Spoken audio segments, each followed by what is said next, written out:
बहुत समय पहले की बात है। पुराने चाइना के नॉर्थ प्रोविंस में 3 मोंक रहते थे। उनका नाम किसी को नहीं पता है क्योंकि उन्होंने अभी अपने बारे में किसी को नहीं बताया। उन्होंने कभी किसी बात का जवाब नहीं दिया। चीन में बस उन्हें 3 हंसते हुए भिक्षुओं के नाम से जाना जाता था। वे तीनों सिर्फ एक ही काम करते हैं। एक गांव में प्रवेश करते, बाजार के बीचों बीच खड़े होते और हंसना चालू कर देते। वे अपने पूरे अस्तित्व के साथ हंसते। अचानक लोगों का ध्यान उनकी तरफ खींचा चला जाता और धीरे धीरे उनके चारों तरफ एक बड़ी भीड़ इकट्ठा हो जाती। वे इतनी एकाग्रता, तल्लीनता व संपूर्णता के साथ हंसते कि उनकी हंसी देखकर सारा गांव हंसने लग जाता। जब वह पूरा गांव हंसी के समुद्र में डूब जाता है तो वे दूसरे गांव चले जाते हैं। वे ना तो कुछ बोलते थे, ना ही कुछ उपदेश देते थे और ना ही कोई शिक्षा। वे जहाँ भी जाते अपनी हंसी से ऐसा माहौल बना देते कि लोग अपने सारे दर्द दुख भुलाकर बस हंसते लगते। धीरे धीरे चाइना के लोग उन्हें बहुत प्यार करने लगे और वो पूरे चाइना में फेमस हो गए। फ्री लाफिंग मोंक के नाम से चाइना के लोग उन्हें बहुत प्यार करते हैं, उनका सम्मान करते हैं। इससे पहले और उनके बाद भी कभी किसी ने इस तरह के प्रचार नहीं किया कि जीवन केवल एक हंसी होना चाहिए और कुछ नहीं। वे विशेष रूप से किसी पर नहीं हंसते थे।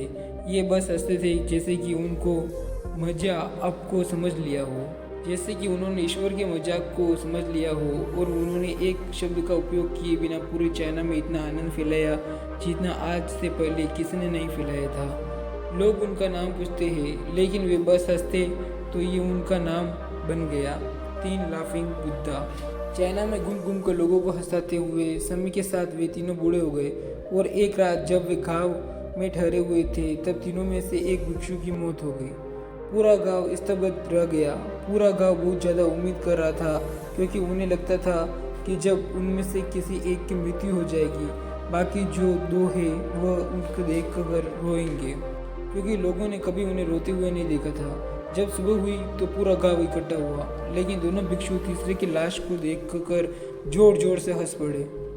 ऐसा हंसी जैसे उन्होंने आज से पहले कभी नहीं की। गांव के कुछ बड़े बुजुर्गों ने उन्हें समझाने की कोशिश की कि यह आपका साथी था और उसकी मृत्यु पर आपको हंसना नहीं चाहिए।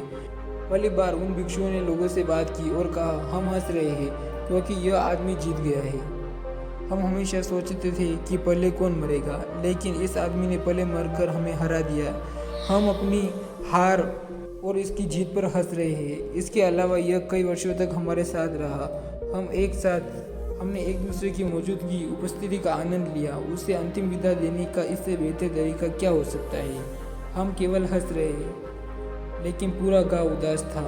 जब मृत भिक्षु के शरीर को अंतिम संस्कार के लिए चिता पर लेटाया गया तो सारे गांव वालों को एहसास हुआ कि शेष 2 भिक्षु केवल मजाक नहीं कर रहे थे, वह तीसरा जो मृत था वह भी हंस रहा था। चीन में यह प्रथा थी कि जब एक इंसान की मृत्यु हो जाती थी तो उसके पुराने कपड़े उतारकर उसे नहला धुलाकर उसे नए कपड़े पहना दिया जाते थे। लेकिन मरने से पहले उस भिक्षु ने अपने साथियों से अपने कपड़े ना बदलने के लिए कहा था।